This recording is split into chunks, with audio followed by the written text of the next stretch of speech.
Hey everybody, and welcome back to another Showdown battle. I'm up against a guy who has an extremely scary team.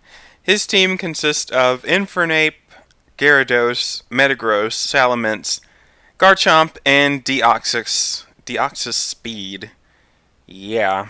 So, as far as leads are concerned, I was pretty sure that Deoxys was going to come first. And even though his team is really dragon heavy, well, not dragon heavy, but he has two dragons and they're very weak to ice, but I only have two ice moves, and I doubt either of them will really come in handy in this match. But those two dragons, Salamence and Garchomp, are my biggest worries because either of them could be scarfed, and Scarf Chomp is never anything that you want to have to face. Besides that, though, Garchomp is the only other Pokemon besides Gyarados that has potential to be a Mega, but I'm assuming that Gyarados will be the Mega because normal Garchomp is usually preferred over Mega Garchomp, just like Alakazam. Infernape and Deoxys, I'm expecting sashes on them, and Metagross, ever since it dropped down to UU, I haven't really seen many of those, so I've stopped really anticipating, attacks from that thing. I know it has Meteor Mash and probably Bullet Punch, but yeah, it'll be interesting to see Metagross again after all this time. This seems like a very 4th gen team, but it's still just as scary as it was back then. So, without further ado, let's start the match and see how it goes. So my opponent sends out Infernape first, and I send out Pangoro as usual. I know that Infernape is going to attack Pangoro with a fighting type attack, but luckily, since Pangoro is scarfed, I feel pretty safe that I'm going to go before it unless it had Mach Punch, which wouldn't have taken my Pangoro out. So, anticipating a fighting type move, I go into Cofagrigus, and of course, that Infernape uses close combat. And in this part, it uses Fire Blast, and I'm guessing it's more physically based since that Fire Blast barely did anything on my Cofagrigus, and it has no special defense investment on it. And I just set up some Calm Minds because I know that if he sends in a physical attacker, I would be able to take a hit. And then, just in case he brings in another special attacker, I could take a hit there as well. He brings in Metagross, who begins Earthquaking instead of using Meteor Mash or another stab move like Zen Headbutt. So that kind of caught me off guard. I guess maybe that Metagross is Choice Banded just in case I ended up bringing something else in. But I really should have known that. It didn't really click until like right now that it may have been choice banded. But I decided to take it out with Cofagrigus.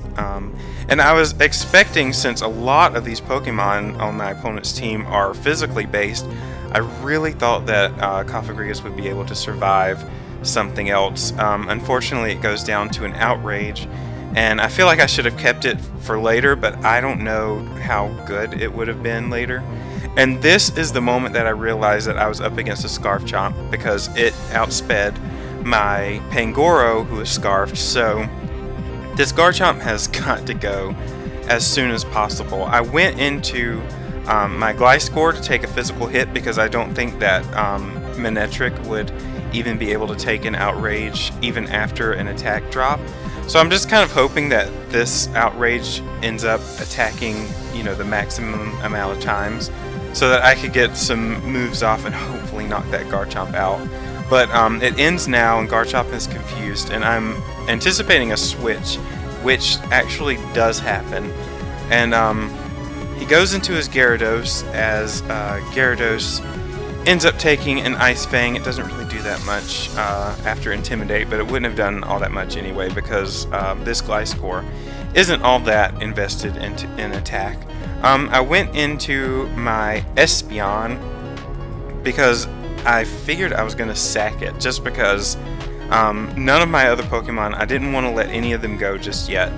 And I was, half hoping that maybe Espeon would be able to survive something and put up a Reflect, but I pretty much assumed that that was not going to be the case.